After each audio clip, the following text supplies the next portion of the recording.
Hello and welcome to Manga Tora 96, and today we have the review of One Piece chapter 1010 titled Supreme King Haki. As the title of this week's chapter suggests, we got a lot of stuff involving this type of haki. First we got a new user of Supreme King's haki confirmed in this chapter. What's surprising is not that this character can use Supreme King's haki, but how offhandedly it was confirmed that he can use it. However, he himself is not aware of it. But by far the biggest news regarding Supreme King's haki is the new way you can use it in a fight, which is surprising considering the majority of Act 2 was focusing on learning the advanced type of armament haki as the key to defeating Kaido. But after this chapter, it seems that the deciding factor in beating Kaido won't be armament haki, but rather Supreme King's haki. Now let's save all that for later and start at the beginning of this week's chapter. On the cover of this week's chapter, we have Sanji's ex-fiancée Pudding as she is applying some eye drops surrounded with some homies. There's nothing much I could add further to this cover page, so let's dive into the contents of this week's chapter. At the beginning, we see how Big Mom is helplessly falling to her death while shooting for Zeus's help, but he can't help her as he's still trapped inside Kid's metal box.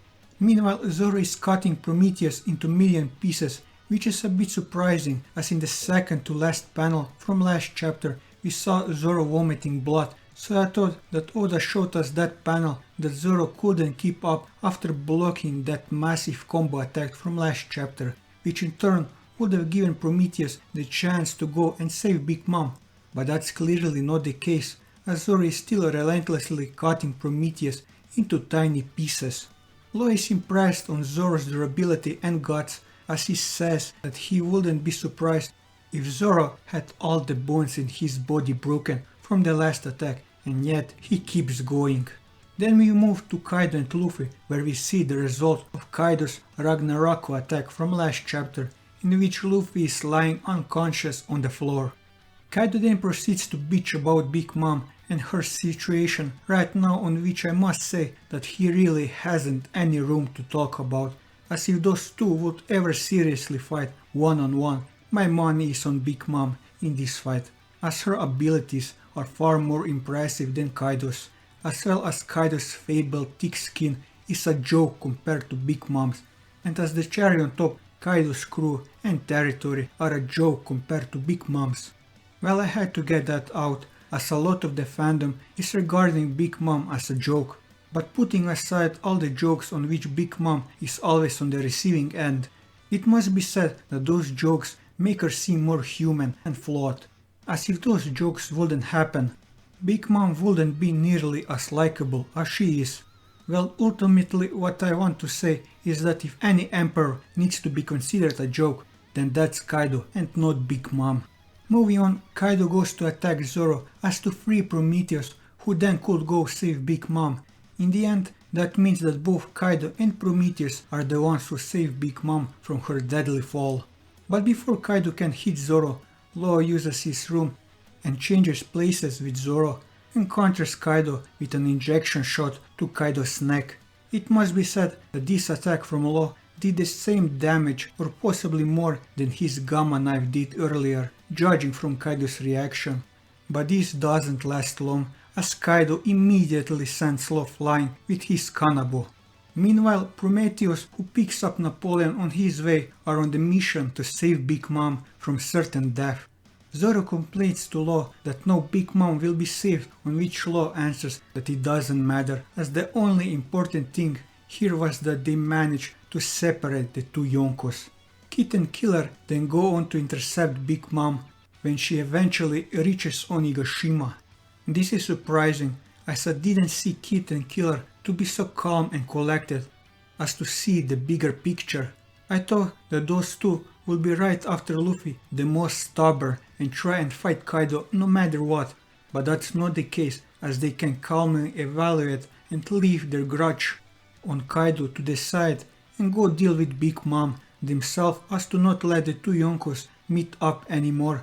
That way they increase the chances of Kaido's eventual downfall. Then we see that Prometheus didn't manage to save Big Mom in the nick of time before she hit the sea. This also confirms that Onigashima hasn't even reached the mainland of Wano, and with this tempo, Onigashima will reach the Flower Capital around chapter 1050 as it seems now. Well, anyway, Big Mom is both pleased that she was saved by Prometheus and at the same time pissed at Zeus for being useless. After Prometheus badmouths Zeus a little bit, then he asks Big Mom for a favor. We don't hear what the favor is as we cut right back to Kid and Killer who are waiting on the arrival of Big Mom to intercept her. While they're waiting, Kid notices that something's up with the clouds. Whatever is up with the clouds, I believe that it has something to do with Prometheus' favor. I think that Prometheus' favor is for Big Mom to create another cloud homie like Zeus, but better. And right now, what Kid is seeing is the birth of a new cloud homie. This would make sense because that way it would enable Nami to get Zeus back. Then we go right back to where Kaido and the other three are. We see that Luffy is still unconscious, while both Zoro and Law are in bad shape. Zoro tells Law that he reached his limit and that his next attack will be his last. So if Zoro doesn't manage to do anything significant to Kaido, he leaves the rest to Law, which isn't really reassuring. Meanwhile, Kaido wants to kill the unconscious Luffy as he is aware that there's no way in hell that he will be able to break Luffy's spirit and make him join his crew.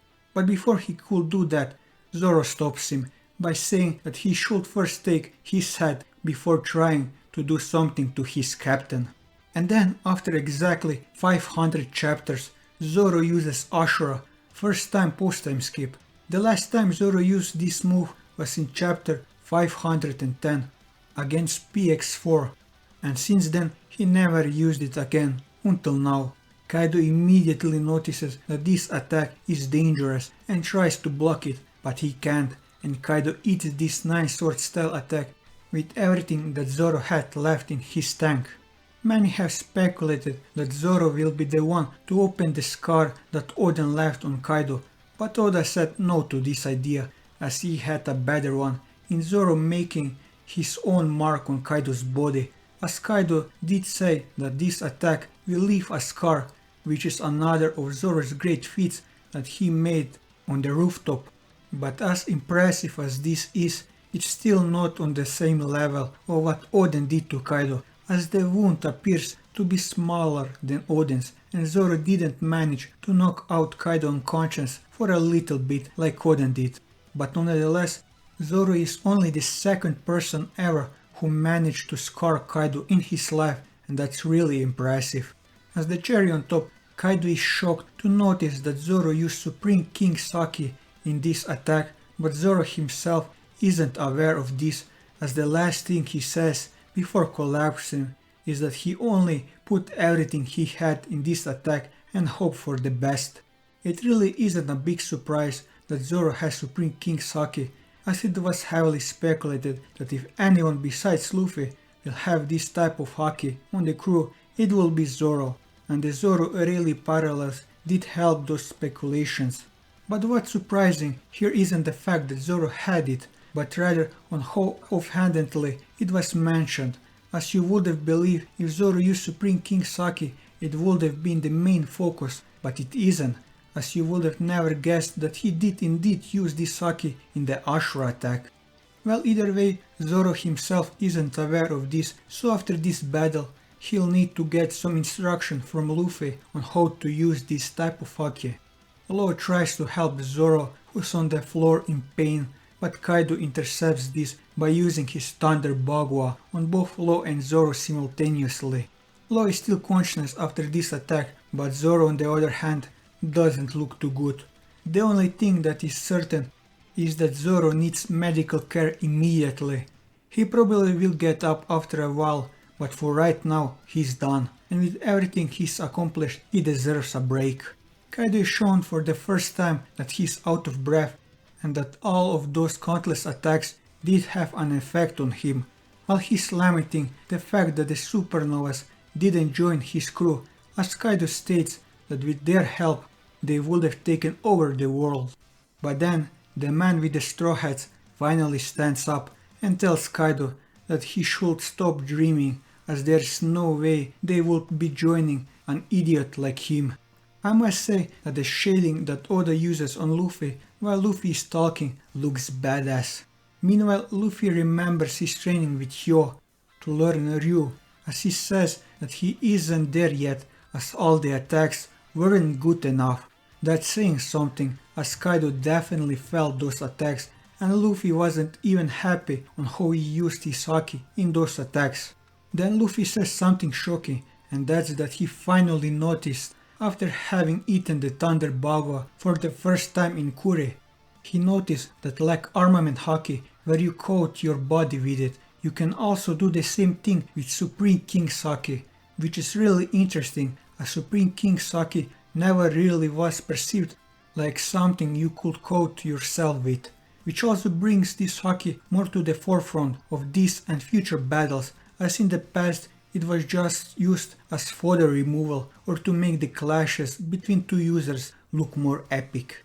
Also, as this arc heavily focused on the advanced type of armament haki, this came out of left field, as it now seems that Supreme King's haki will be the match winner here. It also must be noted that all this training on learning advanced type of armament haki didn't go to waste, as Luffy uses the same principle he learned for armament haki now with Supreme King's haki. Kaido says that only a selected few are able to coat themselves with Supreme King's haki in this world, and on how rare Supreme King's haki is in the first place, then those that can coat themselves in are even rarer. I would say that for sure the ones who can use this are Shanks, Kaido, Big Mom, Rayleigh and now Luffy. Then Luffy shows us what coating yourself in Supreme King's haki even means.